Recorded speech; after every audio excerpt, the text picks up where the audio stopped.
महादेव, हर हर महादेव, केदारेश्वर महादेव की जय।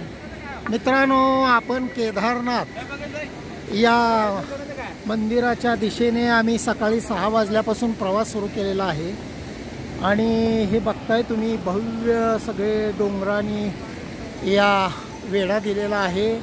समोर बर्फाची चादर पसरलेले डोंगर सुद्धा तुम्हाला दिसते आणि जो वरचा डोंगर दिसतोय त्याच्या बरोबर पायथ्याला केदारेश्वर मंदिर आहे आणि आम्ही निम्मा टप्प्यापेक्षा जास्त टप्पा पार केलेला आहे आणि या ठिकाणी हे मध्यभागी अशी झील आहे थोडीशी आणि या झील पासून मी व्हिडिओ शूटिंग करण्याचा प्रयत्न करतोय, आपल्याला दाखवण्याचा प्रयत्न करतोय।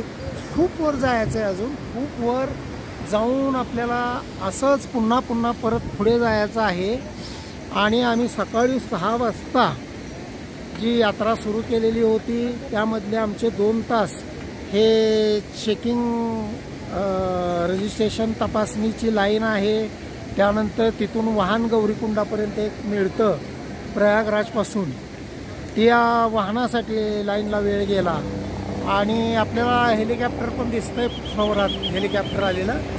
तर स्वच्छ प्रकाश आहे आणि आज सुदैवानं गर्दी कमी आहे रजिस्ट्रेशन बंद असल्यामुळं आणि आम्ही भाग्यवंत आहोत त्या मानानं की आमचं कोणतंही रजिस्ट्रेशन नव्हतं, काही नव्हतं, परंतु आम्ही मनामध्ये श्रद्धा ठेवली आणि निश्चय केला की आपण जायचं आणि केदारनाथ भगवानाने आम्हाला ती रजिस्ट्रेशनची पण व्यवस्था केली।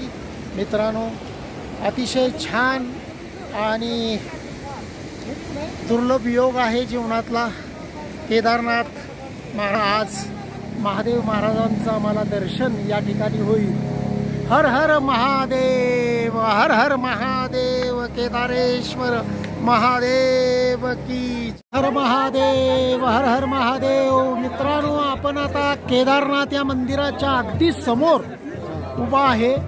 मंदिरामध्ये व्हिडिओ कॅमेरा मोबाईल अलाउड नाही आहे, आपण येथूनच दर्शन घ्यावं, केदारनाथ बाबाचं आपण दर्शन घ्यावं। या ठिकाणी असंख्य भाविक भक्त केदारनाथच्या दर्शनाला येत असतात आणि या पवित्र अशा शिवलिंगाचं दर्शन घेणं म्हणजे मित्रांनो या ठिकाणी प्रत्यक्ष महादेव यांना स्पर्श केला, या लिंगाला स्पर्श केला म्हणजे महादेवाला प्रत्यक्ष स्पर्श केला अशी श्रद्धा आहे आणि अशा पद्धतीनं आणि प्रचंड असे भाविक भक्त साधू संत या ठिकाणी आलेले आहेत।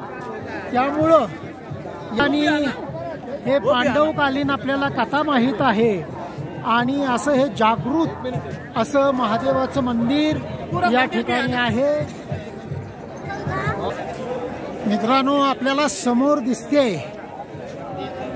ही भीम दगड असं त्याला म्हणतात की या भीमशिलेमुळंच जो पूर आलेला होता आणि प्रचंड प्रवाह झालेला होता, सर्व आजूबाजूची घरं पडली होती आणि या भीमशिळेमुळे हे मंदिर आणि हा परिसर सुरक्षित राहिला।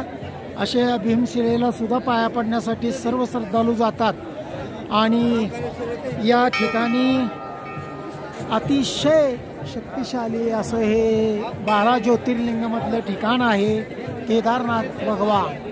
आपण बघताय प्रचंड बर्फाचे डोंगर या ठिकाणी दिसत आहेत, बर्फाच्या चादरी पसरलेल्या आहेत, सगळ्या डोंगरांवर बर्फ पसरलेला आहे। मित्रांनो, अशा प्रमाणे सुंदर असं दर्शन अतिशय सुंदर झालेलं आहे आणि आम्ही आता परत बद्रीनाथ या धामाकडे निघालेलो आहे। हर हर महादेव, हर हर महादेव, हर हर महादेव, केदारेश्वर महादेव महाराज की जय।